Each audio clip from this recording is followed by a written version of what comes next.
works formatting. for you. So Paul Sweeney is out today. I'm Alex Steele, and Jen Tucker is subbing. He's also himself, and he's subbing for Paul Sweeney. This is Bloomberg Intelligence. We bring you all the top news in business, economics, and politics through our lens of our Bloomberg Intelligence folks. They cover 2,000 companies, 130 industries around the world. We are broadcasting to you live from Interactive Broker Studio right here in Midtown Manhattan. Also, check us out on YouTube. So let's get to that news conference last night with President Biden. Nathan Dean, Bloomberg Intelligence senior policy analyst, is joining us on that. So here's the media narrative, right? The Democrats seem to be now calling for Biden to step aside. The headlines continue to not look good. That's the media side. Is any of that true on the polling side? Well, we watched the prediction markets very closely, which, we can find it on the terminal at WSL Election.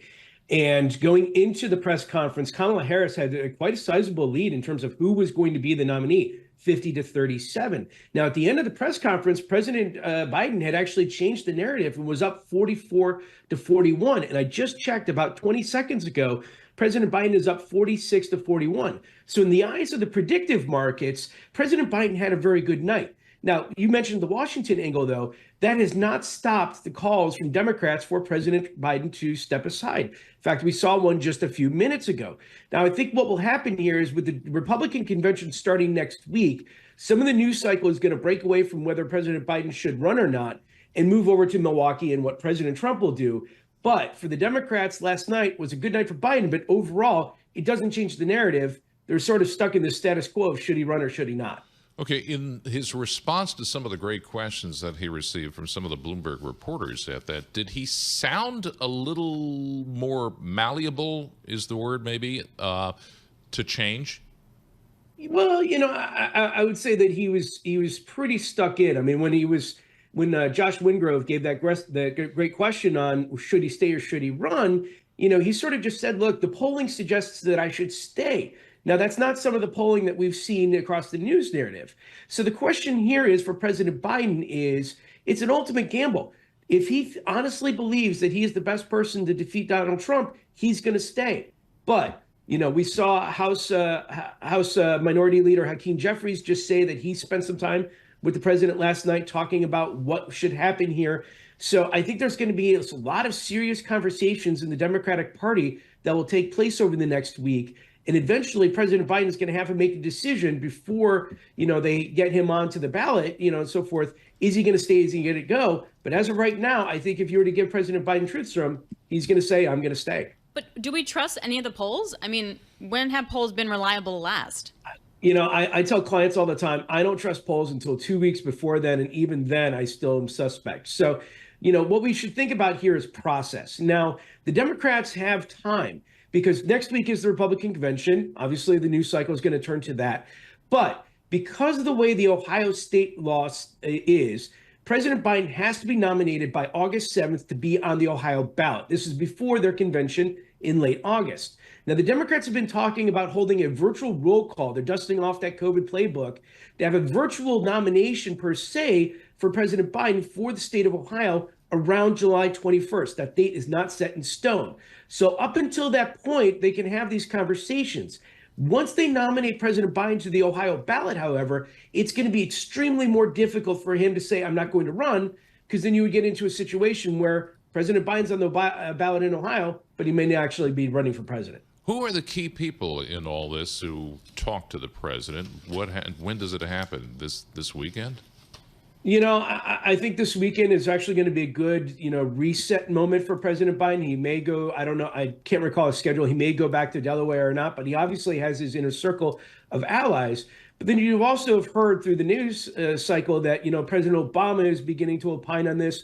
It was reported that he spoke with George Clooney before George Clooney put that op-ed calling for President Biden to step aside. So I think there's just a lot of people that are going to be talking to the president. I think the problem here is that you get a difference of opinion depending on who you are in the Democratic Party. Most of the people that are calling for President Biden to step aside represent Democrats in either bipartisan purple states or red states. You see a lot of Midwestern Democrats calling for President Biden to step aside. It's those Democrats that are in more safer seats, I think, in, think New York City, if you will, that are saying, no, President Biden should stick it out. So I'm not exactly sure who's going to have the president's ear this weekend, but I know a lot of people are going to be trying to get that voice time. For investors, what should they care about? Because you cannot hedge or price in political strife. I mean, since Brexit, and even that was like, what, 6 or 8 weeks that you could price that in. What do investors do with all of this?